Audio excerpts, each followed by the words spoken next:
All right, thanks for coming. I want to let you know that I want to thank Christy and the CHA for inviting me here today and giving me the chance to meet everybody and share my techniques. And are we all trainers here? Mm-hmm. You know, what would you say though if I told you that everyone's a trainer? Everyone we see and meet is training either themselves or others every waking moment, if only just to maintain a habit of some sort. And I'll use myself as an example because I'm sure that none of you would do these things. I might hit the snooze button a few too many times in the morning if I stayed up late the night before, or going out the door grab a donut if I didn't have time for breakfast.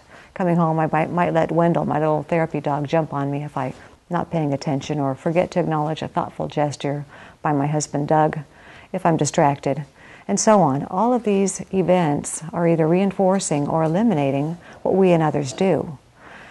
What we repeatedly do, we become. And you've heard of self-fulfilling prophecies.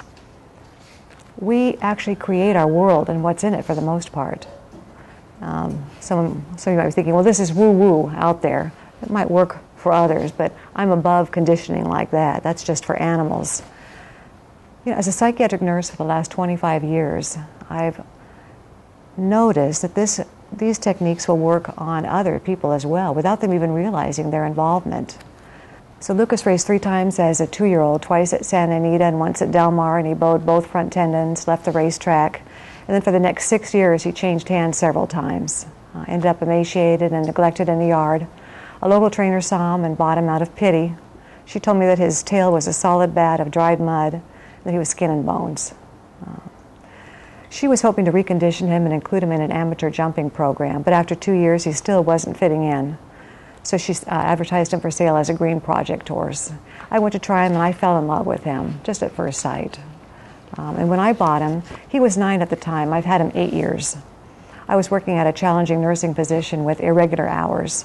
So I enlisted the services of a trainer to school Lucas in some basics, with the plan to take over the training myself and then show him in some lower level competitions. This proved to be the last straw for Lucas, however, and in a very short time he completely unraveled and became a bucking, bolting, spooking, spinning mess, even in his own stall. I discontinued the trainer, but by that time the damage was done, and he was showing a very uncooperative and resistant side of himself. I was having very serious doubts about being able to bring him back at this point, and we had some extremely discouraging times. I've trained horses professionally, primarily auction horses bought by new horse owners, and then decided to focus just solely on my own horses. And I've also trained all of my dogs using these techniques. My spaniel Wendell is a certified therapy dog with advanced degrees in psychiatry and the elderly, and with over 500 hours of selfless, uneventful service, most recently a hospice volunteer.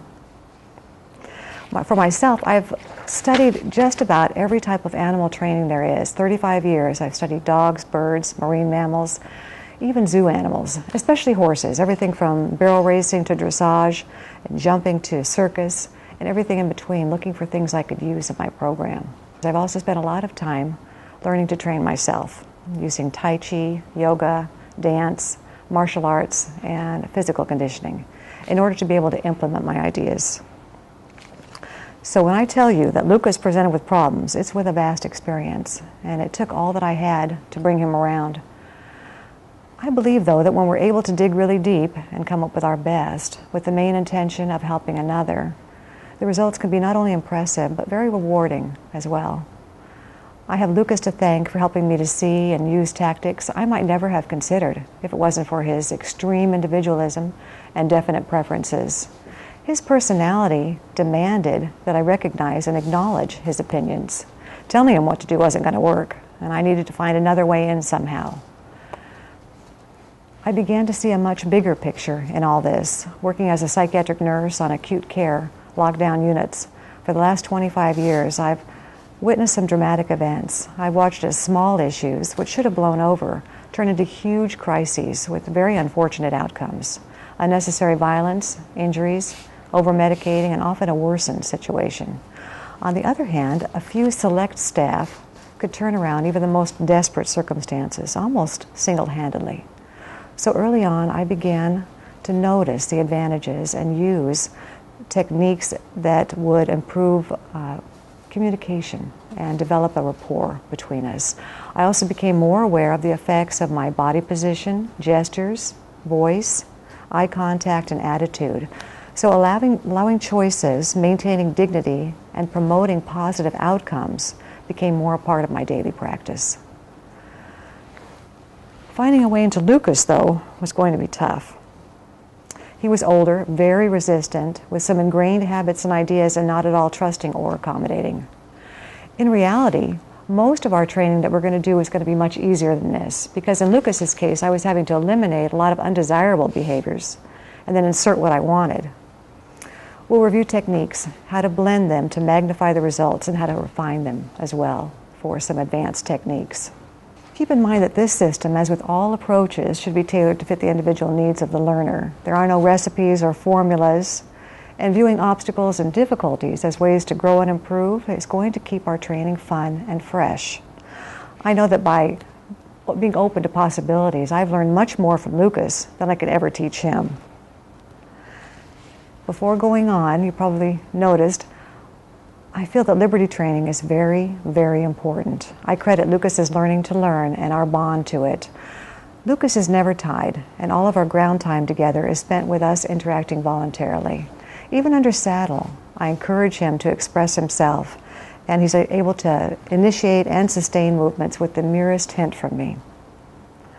Now, you're probably aware that there are many versions of liberty training, and what you won't ever see me doing is chasing a horse endlessly around a pen until it's too exhausted to move. That's not training, in my opinion, and I don't condone that. What I do practice is a scientific, systematic process with the following 6 steps. I observe, I assess, I come up with a plan, I implement the plan, then I analyze the effectiveness, and then adjust it as necessary.